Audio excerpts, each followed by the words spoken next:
Welcome back to the Historian's Tome.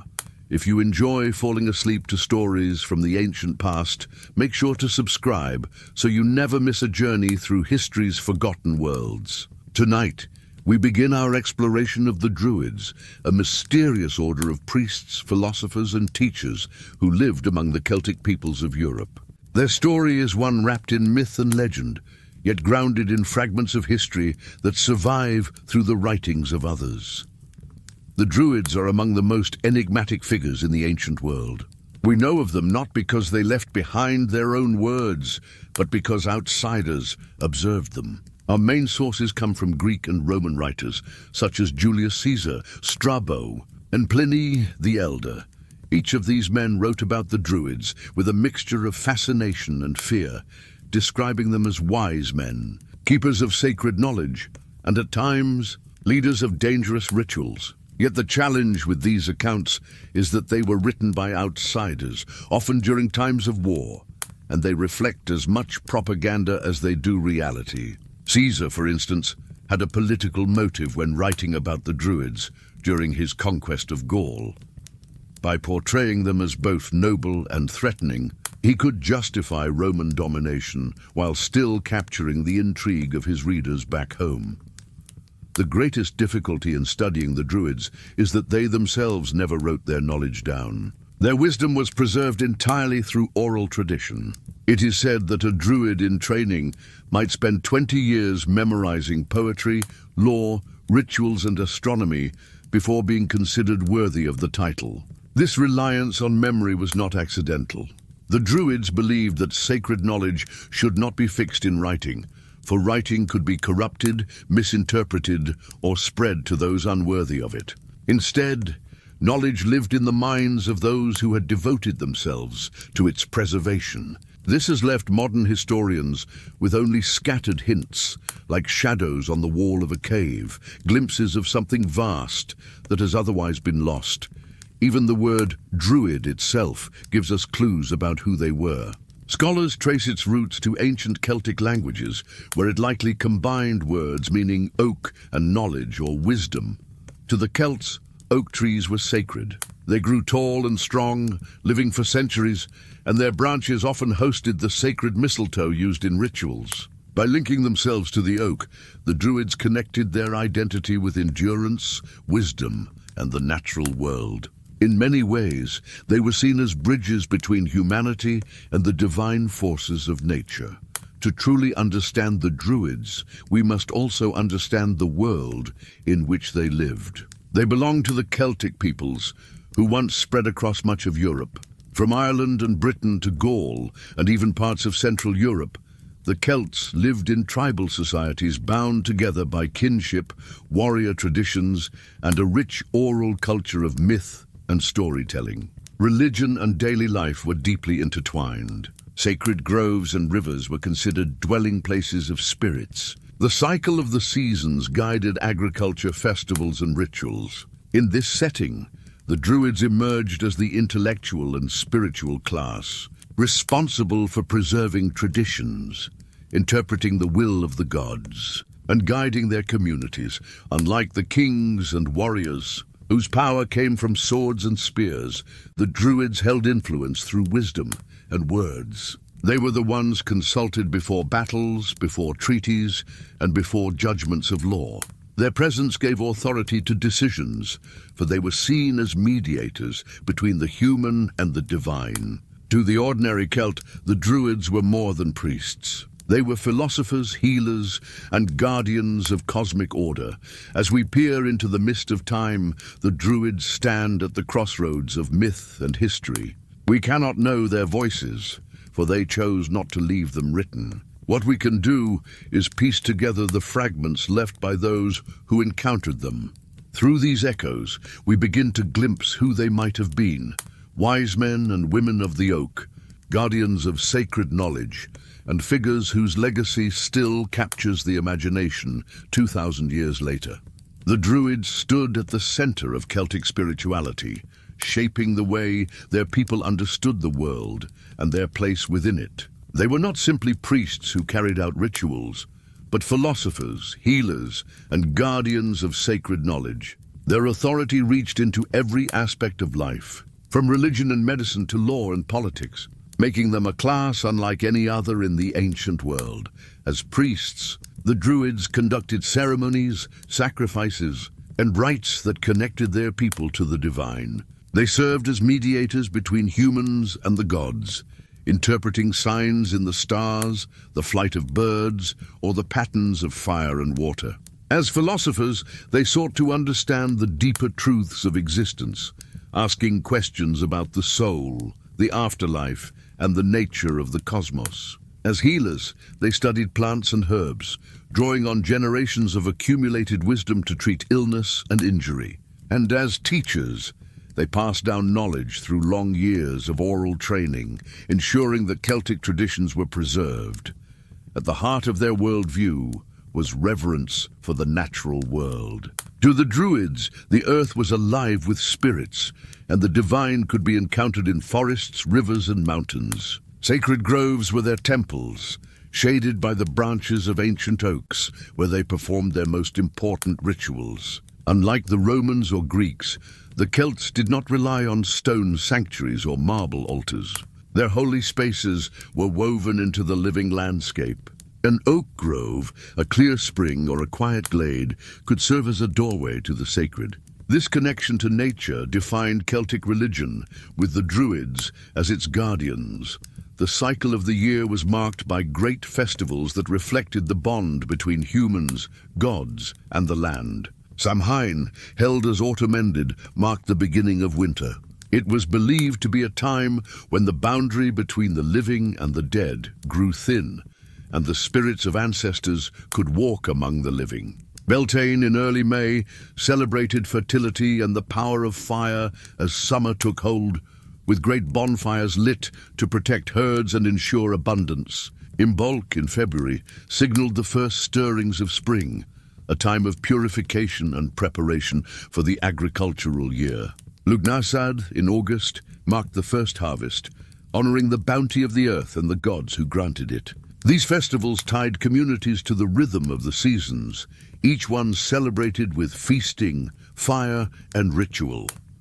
One of the most debated aspects of Druidic religion is sacrifice. Roman writers such as Julius Caesar and Strabo described grisly scenes of human sacrifice, where victims were burned in wicker figures or slain in sacred rituals. These accounts painted the Druids as dangerous and barbaric, justifying Roman efforts to suppress them. Archaeological discoveries, such as preserved bog bodies found in Ireland and northern Europe, suggest that ritual killings may have taken place, with victims chosen for symbolic or religious reasons. Yet sacrifice was not limited to human life. Offerings of animals, weapons, and valuable goods were placed into rivers, lakes, and pits, given to the gods in exchange for blessings. While the full truth may never be known, it is clear that sacrifice was part of their spiritual practice. But it was far from the whole of it.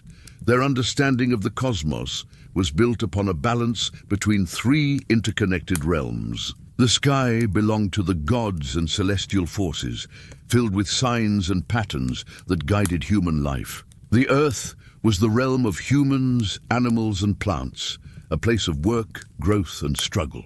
Beneath lay the underworld, a realm often associated with water, caves, and mists, where spirits of the dead and hidden powers dwelled. The Druids taught that these realms were not separate but interwoven. Life and death, the seen and unseen, the human and divine, all flowed together in cycles of renewal.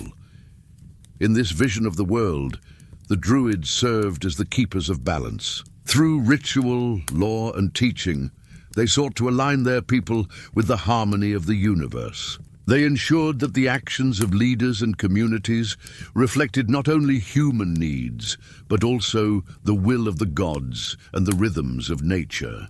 Their role was not limited to ceremony.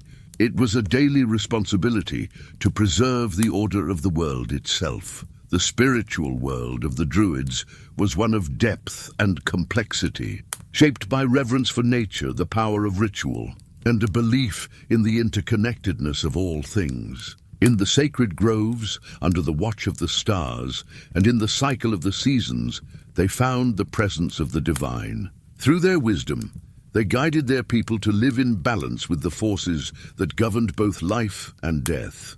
The Druids were not confined to the spiritual world alone.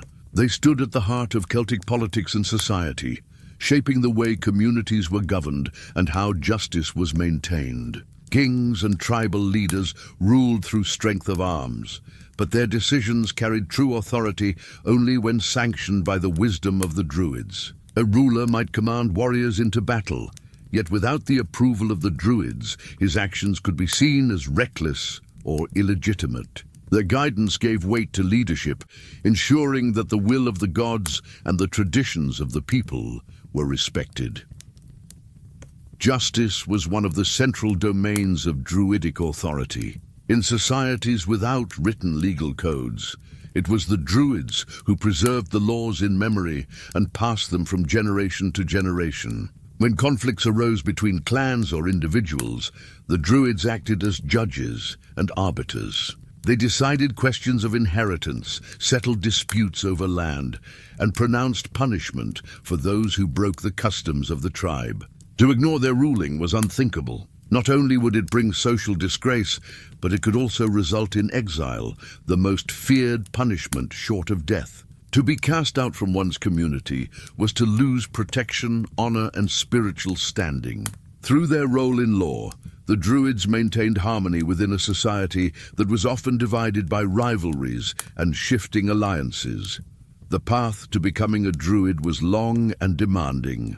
Training could last as long as 20 years. A student was expected to memorize vast bodies of knowledge that included epic poetry, histories of clans, ritual formulas, astronomical patterns, and the principles of law.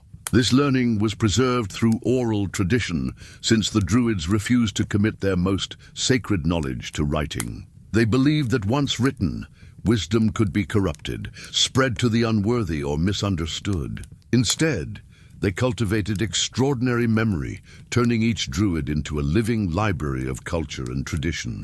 By the time training was complete, a Druid carried within their mind the intellectual and spiritual inheritance of the Celtic people. Celtic society itself was structured in layers, with each class playing a defined role. At the top stood the Druids, not as rulers in a military sense, but as the guardians of wisdom and sacred law. Below them were the nobles and warrior elites who held political power and commanded in battle. The common folk formed the foundation, tending the fields, herding livestock, and crafting tools. This hierarchy created order, but it was the Druids who gave legitimacy to the entire structure. Their approval consecrated kingship, their judgments bound the nobles, and their teaching guided the common people. In many ways, they were the glue that held Celtic society together. When viewed alongside other cultures, the Druids stand as part of a wider tradition of priestly and intellectual classes. In India, the Brahmins held religious knowledge and ritual authority, shaping the spiritual and social order of their world. In Greece, philosophers sought wisdom through reason and dialogue, questioning the nature of life, justice, and the cosmos. The Druids shared qualities with both. Like the Brahmins, they controlled access to sacred knowledge and oversaw the laws of their people. Like the philosophers, they were thinkers who explored the mysteries of the universe. Yet the Druids were unique in combining these roles into one. They were priests, judges, healers, and intellectuals all at once, shaping both the spiritual and political life of their people. Through this fusion of duties, the Druids wielded immense influence without sitting on thrones or leading armies. Their authority was subtle but deeply powerful. It rested on the belief that they embodied wisdom itself, and that to defy them was to upset not only the order of society, but the balance of the cosmos. In guiding kings, settling disputes, training new generations, and legitimizing the structure of society, the Druids stood at the very center of Celtic civilization. The Druids entered the written record most vividly during the era of Rome's expansion. To the Romans, they were both fascinating and threatening, mysterious figures who embodied the spirit of resistance among the Celtic peoples. It was through Roman eyes, and most famously through the writings of Julius Caesar, that the Druids first became widely known. Yet these accounts were shaped by conflict, and the image of the Druids that survives is one born as much of propaganda as of observation.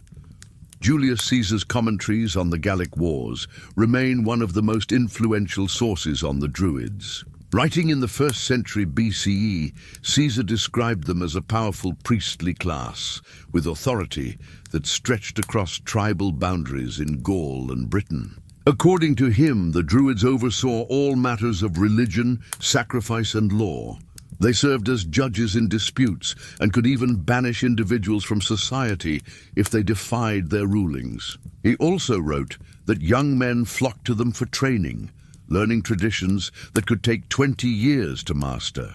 Their studies, Caesar claimed, included astronomy, philosophy, and the nature of the gods. Yet Caesar also presented them in darker terms. He described gruesome sacrifices in which human victims were burned alive in giant wicker figures, offerings to appease the gods in times of crisis. Whether these accounts were accurate or exaggerated remains uncertain, but they served a clear political purpose. By portraying the Druids as both powerful and barbaric, Caesar could justify his conquest of Gaul. To Roman readers, the Druids represented a mix of noble wisdom and savage cruelty, an image that has endured through history.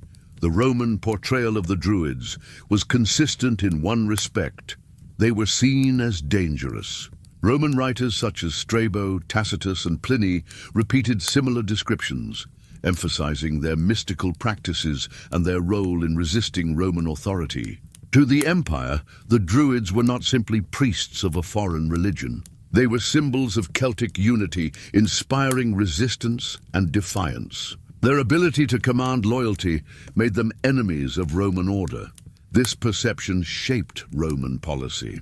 In the 1st century CE, Emperor Claudius took decisive action against the Druids, outlawing their practices and ordering their suppression. The most infamous episode occurred in 61 CE, when the Roman general Suetonius Paulinus launched a campaign against the island of Mona, known today as Anglesey, off the coast of Wales. Anglesey was considered a stronghold of the Druids, a place of sacred groves where they performed their most important rites. According to Tacitus, as Roman soldiers approached the island, they were met by Druids, raising their hands to the sky and calling down curses, while women dressed in black howled like furies. The Roman troops hesitated, shaken by the spectacle, before charging forward to slaughter both priests and worshippers. The sacred groves were cut down, the altars destroyed, and Anglesey was left in ruin. This brutal campaign was not merely about religion. It was about breaking the spirit of resistance. The Druids had become rallying figures for Celtic tribes, offering both spiritual guidance and political legitimacy to those who opposed Rome. By destroying their sanctuaries and outlawing their practices, the Romans sought to dismantle the cultural heart of the Celtic world. Archaeology provides glimpses that support and complicate these written accounts. In Gaul, inscriptions and altars dedicated to native gods show the blending of Celtic and Roman religious traditions, suggesting that while Druids may have been suppressed, elements of their beliefs continued under new forms. In Britain, finds of ritual deposits in lakes and rivers hint at continuity of Celtic practices even after Roman conquest. The bog bodies discovered in Ireland and northern Europe, with their signs of ritual killing, suggest that sacrifice was indeed part of the spiritual life of the Celts. Though whether these acts were directed by Druids remains uncertain. Anglesey itself has yielded evidence of Roman destruction, with signs of burning and military activity that may match the accounts of Tacitus. The question of propaganda looms large over all these sources. Roman writers had little interest in presenting an unbiased account of the Druids. They were enemies, and portraying them as barbaric sorcerers served to emphasize the righteousness of Rome's mission.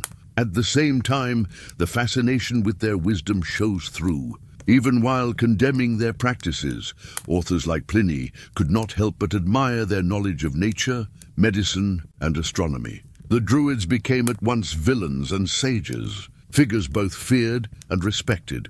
What we can say with certainty is that the Druids were deeply entangled in the struggles between Celtic tribes and the expanding empire. They offered spiritual strength to resistance movements and were therefore targeted as dangerous leaders. Their destruction by the Romans marked not only the suppression of a religious order, but also an attempt to erase the cultural memory of a people. Yet traces of their presence lingered, preserved in folklore, myth, and the fragments of history that even Rome could not fully erase. In the Roman encounter with the Druids, we see the clash of two worlds. On one side stood the disciplined legions of empire, armed with steel and driven by conquest. On the other stood the Druids, guardians of ancient tradition, invoking the power of gods and nature to defend their people. The outcome of that struggle was the triumph of Rome, but the memory of the Druids lived on, carried through stories that continue to shape our understanding of them today. The decline of the Druids was not marked by a single dramatic event, but by a long and steady transformation. Once the feared and respected guardians of Celtic religion and law, they slowly faded from history as new powers reshaped Europe. Chief among these was the rise of Christianity, a force that would gradually absorb, suppress, and ultimately replace the old spiritual order. The Christianization of the Celtic lands began in the later Roman period and accelerated in the centuries that followed. Missionaries arrived with new teachings and a new vision of the divine, one centered on the gospel rather than the sacred groves. For the early church, Druids represented both rivals and obstacles. Their deep roots in local culture, their role as teachers, and their authority over ritual meant that they held sway in ways that challenged Christian preachers. To convert the people, the influence of the Druids had to be broken, yet outright destruction was not always the method. In many cases, the traditions of the Druids were absorbed into the new faith. Sacred groves became sites of churches. Holy wells, long venerated in Celtic ritual, continued to be honored, but were rededicated to saints. Festivals such as Samhain and Beltane were reframed within a Christian calendar, their ancient customs surviving under new names and meanings. This blending allowed the old ways to endure, even as their original priestly guardians disappeared. Folklore reveals how much of the Druidic world persisted beneath the surface. Seasonal rituals, fire festivals, and agricultural customs carried echoes of older beliefs. Even as Christianity spread, rural communities often held fast to traditions that had been passed down for generations. These practices no longer belonged to the Druids in an institutional sense, but they kept alive fragments of the worldview that the Druids had once embodied. Literature provides another window into this transformation. Early Irish texts, written by Christian monks between the 7th and 12th centuries, preserved tales of Druids within epic stories and mythological cycles. Figures such as Cathbad, the Druid of Ulster, or Mug Ruith, a legendary sorcerer, appear as advisors, prophets, and magicians. These literary Druids are often portrayed as wise and powerful, though sometimes dark and threatening. They occupy a liminal space between history and legend, suggesting that while the institution of Druidry had vanished, the memory of their power still haunted the imagination of Celtic societies. The role of Druids in these tales shows how they shifted from living priests to legendary characters. Stripped of their real-world authority, they became figures of story and symbol, embodying wisdom, magic, and the old order that Christianity had replaced. This process was not unique to the Druids. Many priestly and pagan traditions across Europe underwent similar transformations. Remembered in folklore long after their formal roles had ended, by the early medieval period, the Druids had ceased to exist as a functioning class. Their knowledge was no longer passed down in the long years of oral training. Their rituals no longer shaped the rhythm of tribal life, yet their shadow endured. They survived in the seasonal festivals that continued to be celebrated, in the folk tales whispered by rural communities, and in the pages of myths recorded by Christian scribes. The transformation of the Druids reflects a broader truth about cultural memory. While institutions may collapse and religions may change, elements of the past often persist, reshaped and reinterpreted by new generations. For the Druids, this meant a journey from feared arbiters of law and sacrifice to figures woven into legend. In this new role, they were no longer priests of oak groves and sacred fires, but archetypes of wisdom and mystery, preserved in the imagination of Celtic lands.